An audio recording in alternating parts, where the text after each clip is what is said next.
നമസ്കാരം. പ്രവാസി മലയാളിയിലേക്ക് സ്വാഗതം. യാത്ര ചെയ്യാൻ ഇഷ്ടപ്പെടുന്നവർക്ക് ഒരു സന്തോഷ വാർത്തയാണ് പുറത്തു വരുന്നത്. അതെ, നിങ്ങളുടെ കൈവശം ഇന്ത്യൻ പാസ്പോർട്ടുണ്ടോ?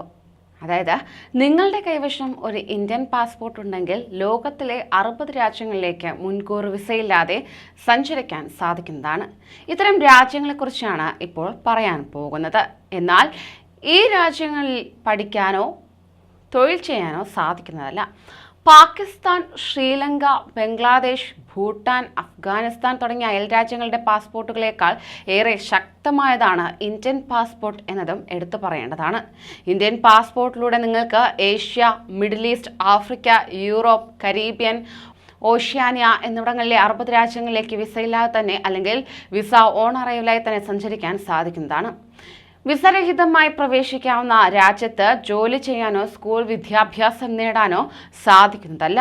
ആ രാജ്യങ്ങളെയാണ് ഇപ്പോൾ പറയാൻ പോകുന്നത്. Albania, Serbia, Cook Island, Fiji, Micronesia, Niue, Marshall ദ്വീപുകൾ, സമോവ, പലാവു ദ്വീപുകൾ, Vanuatu, Tuvalu, Iran, Oman, Jordan, Qatar, Barbados, Grenada, Jamaica, Haiti, Saint Lucia, Dominica, British Virgin Islands, Saint Kitts and Nevis, Trinidad and Tobago, Saint Vincent and Grenadines, Montserrat, Bolivia, El Salvador, Bhutan, Indonesia, Cambodia, Laos, Nepal, Macau, Myanmar, Sri Lanka, മാലിദ്വീപ്, Thailand, Timor Leste, Botswana, Burundi, Cape Verde ദ്വീപുകൾ, Comoro ദ്വീപുകൾ, Ethiopia, Gabon, Guinea ബിസാവു, Madagascar, Mauritius, Senegal, Mauritania, Rwanda, Mozambique, Somalia, Seychelles, Sierra Leone, Togo, Tanzania, Zimbabwe എന്നിവിടങ്ങളിലാണ് നിങ്ങൾക്ക് സഞ്ചരിക്കാൻ സാധിക്കുക.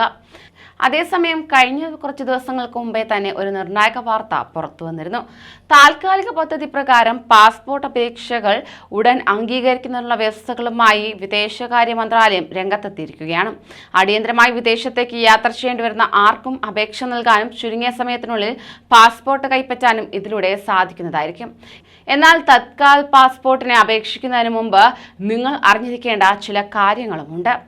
തത്കാൽ പാസ്പോർട്ടിന് ഓൺലൈനായി അപേക്ഷിക്കുമ്പോൾ എങ്ങനെ ഫീസ് അടയ്ക്കണമെന്നതാണ് പ്രധാനപ്പെട്ട കാര്യം. ഇതിനായി ഓൺലൈൻ രീതിയിൽ പണം അടയ്ക്കാവുന്നതാണ്. ഇനി പറയുന്ന മാർഗങ്ങളിലൂടെ ഈ പണം നിങ്ങൾക്ക് അടയ്ക്കാം. ഡെബിറ്റ് അഥവാ credit card, net banking, SBI bank challan എന്നിവയിലൂടെ നിങ്ങൾക്ക് പൈസ അടയ്ക്കുവാൻ സാധിക്കും. രേഖകൾ ഇവയൊക്കെയാണ്. ഓൺലൈനായി തത്കാൽ പാസ്പോർട്ടിന് അപേക്ഷിക്കുന്നതിന് എന്തൊക്കെ രേഖകൾ ആവശ്യമാണെന്ന് പറയാൻ പോകുന്നത്. അപേക്ഷ സമർപ്പിക്കാൻ ഇനി പറയുന്നവരിൽ ഏതെങ്കിലും 3 രേഖകൾ മതിയാകും. അനക്ഷർ F പ്രകാരമുള്ള verification certificate, voters ID card, arms licence, ration card, ജനന certificate, gas connection bill, bank passbook, SC ST OBC certificate, driving licence, service photo identity, വിദ്യാർത്ഥികളുടെ ID കാർഡ്, സ്വത്ത് രേഖകൾ, പെൻഷൻ രേഖകൾ, പാൻ കാർഡ്, റെയിൽവേ ID, സ്വാതന്ത്ര്യ സമര സേനാനികളുടെ ID. ഇതിനായി ഇനി പറയുന്ന സ്റ്റെപ്പുകൾ പിന്തുടരുക.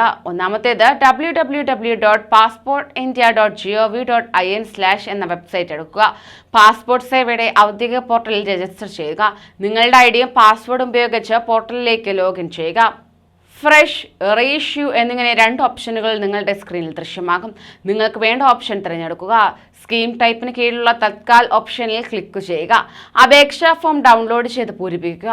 ഫോം സമർപ്പിക്കുക. പേയ്മെന്റ് നടപടിക്രമം പൂർത്തിയാക്കുക. ഓൺലൈൻ പേയ്മെന്റിന്റെ രസീത് പ്രിന്റ് ഔട്ട് എടുക്കാം. ശേഷം അടുത്തുള്ള പാസ്പോർട്ട് സേവാ കേന്ദ്രത്തിൽ നിങ്ങളുടെ അപ്പോയിന്റ്മെന്റ് ബുക്ക് ചെയ്യാം. ഇത്തരത്തിലുള്ള നിർദ്ദേശങ്ങൾ പാലിക്കുക. കൂടുതൽ പ്രവാസി വാർത്തകൾക്കായി ഈ ചാനൽ സബ്സ്ക്രൈബ് ചെയ്യൂ.